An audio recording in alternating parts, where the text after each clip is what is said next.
a $2,800 Troy-built zero-turn, and a $4,500 Cub Cadet zero-turn rolled off the same Ohio assembly line, same deck, same frame, same transmission, and the only real difference sitting on the hood is a sticker. That's just one of 7 cases we're counting down where shoppers paid double for a badge. And this game started decades ago.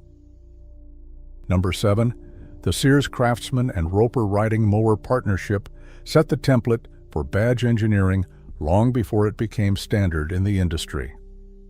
In 1966, Roper acquired the David Bradley plant from Sears, Haynes and Sears, taking over the production of Craftsman riding mowers. From that point, Sears shifted away from manufacturing and focused on retail, relying on Roper to build machines that wore the Craftsman badge but came from an outside factory. This same arrangement extended to Kenmore Appliances, where the model prefix 103 in Kenmore serial numbers quietly identified Roper as the true maker. For nearly 50 years, the Kankakee plant and its successors supplied Sears with both garden tractors and kitchen appliances, all while the Craftsman and Kenmore names maintained a veneer of independence. This early example reveals how a trusted badge on the hood or oven door could mask the real source, making it the historical blueprint for the badge-swapping playbook that still shapes the mower aisle today. Number 6 brings the focus to the modern boardroom, where Toro quietly directs the fate of Spartan, Intimidator, and Exmark.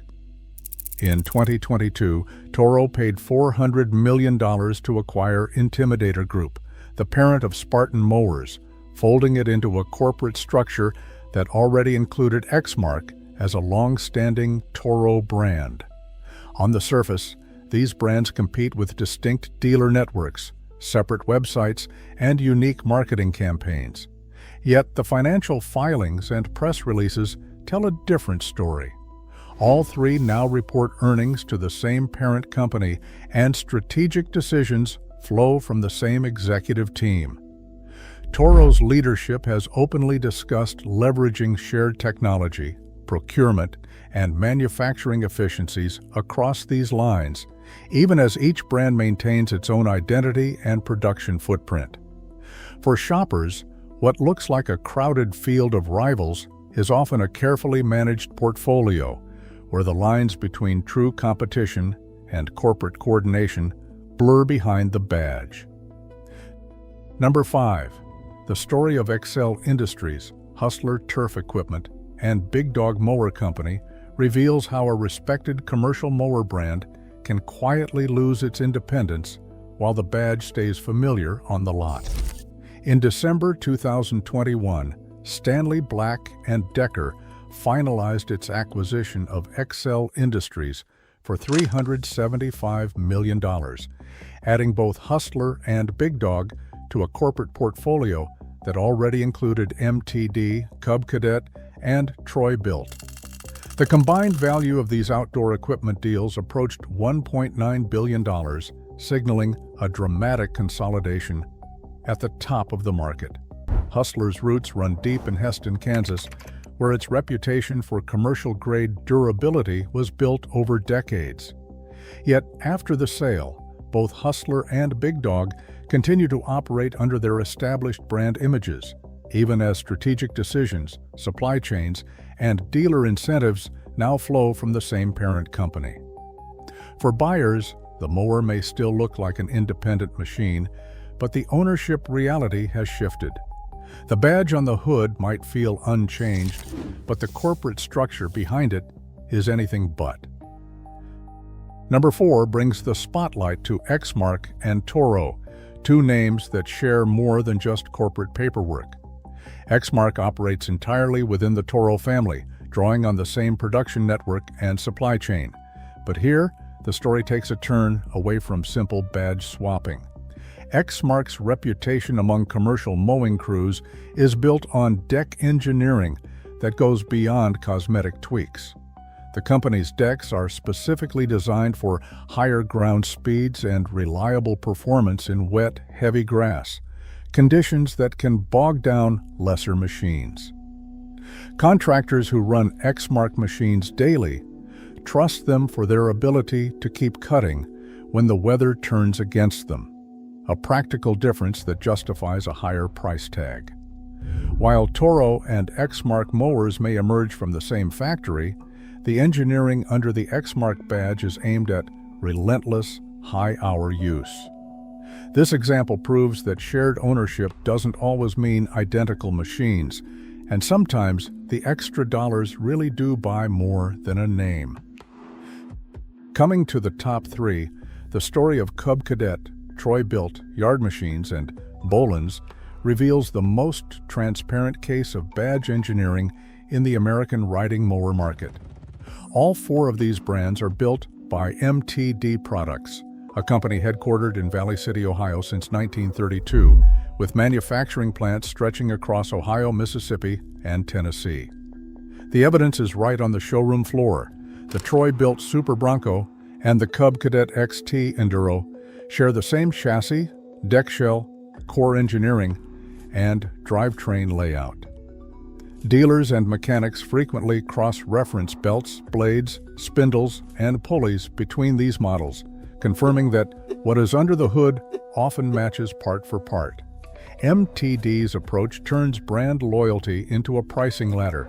Cub Cadet sits at the top as the premium badge, Troy-built fills the mid-range, while Yard Machines and Bohlins offer entry-level choices, much like how Chevrolet and GMC trucks share platforms but wear different badges. For shoppers, the supposed choice between four brands is often just a choice of trim and warranty on the same machine. The higher price may buy extra features or a longer warranty, but the core hardware remains the same. This is where the line between real engineering value and simple badge markup becomes impossible to ignore. In second place, DeWalt's zero-turn mowers reveal how a trusted badge from the tool aisle can enter the mower market without building a new machine from scratch. Stanley Black & Decker, the parent company behind DeWalt, owns MTD Products, the same company responsible for Cub Cadet, Troy-built, and other household mower names. DeWalt Zero Turns, especially those sold at Home Depot, are assembled on the very same production floor as high-end Cub Cadet models, including the Ultima ZTX series. The machines roll out of MTD's Valley City, Ohio plant, sharing the same core assembly lines and many supply chain partners. But the similarities are not absolute. Independent dealer reports and product specs point to real differences beneath the yellow paint. Some DeWalt Zero Turns feature step-down engines, smaller hydrogear transaxles, and shorter warranty terms than their Cub Cadet counterparts. The ZTX20, for instance, is often shipped with a less robust transmission and a different engine pairing, which can affect long-term durability and price. For shoppers, the DeWalt badge brings the weight of a professional tool brand. But the underlying machine may not always justify a higher price tag. It's a clear example of brand reputation being leveraged in a new category where the factory and much of the hardware remain the same, but the buyer still needs to compare specs closely before paying a premium for the name. And finally, in first place, the entire badge war narrows down to a simple truth. Most of the riding mowers and zero turns crowding American showrooms trace back to a handful of factories, not a field of independent builders. MTD Products and the Toro Company account for the vast majority of the market, each managing a sprawling family of brands that look like rivals but are often siblings under the hood. Walk through any big box store or dealer lot, and what appears to be fierce competition is often just a parade of shared platforms, machines stamped out by the same production lines, then dressed in different colors and logos. The real evidence lies in frame stamps and component codes. These identifiers cut through the marketing, revealing how Cub Cadet, Troy-built, Yard Machines, And Bohlins, for example, rely on the same chassis, deck shells, and drivetrains. Toro's network stretches further, bringing Spartan, Intimidator, and X-Mark into one corporate fold, even as each maintains a distinct badge. But the story isn't just about hidden sameness. Shared factories don't always mean identical machines. X-Mark's deck engineering and DeWalt's unique transaxle specs prove that price differences sometimes reflect real upgrades. The scale of this consolidation turns isolated badge swaps into a market-wide rule for shoppers. Don't assume a higher price means better engineering. Always check the frame code, compare the specs, and ask whether the extra money buys real performance or just a familiar nameplate. In a market shaped by a few factories and many badges, the smartest choice starts with knowing who actually built your mower. Across all 7 cases, one truth stands out. Today's mower market is shaped by just a handful of factories and parent companies, blurring the line between real engineering upgrades and expensive branding. For shoppers, it means every price tag deserves a closer look. Subscribe for smarter buying breakdowns.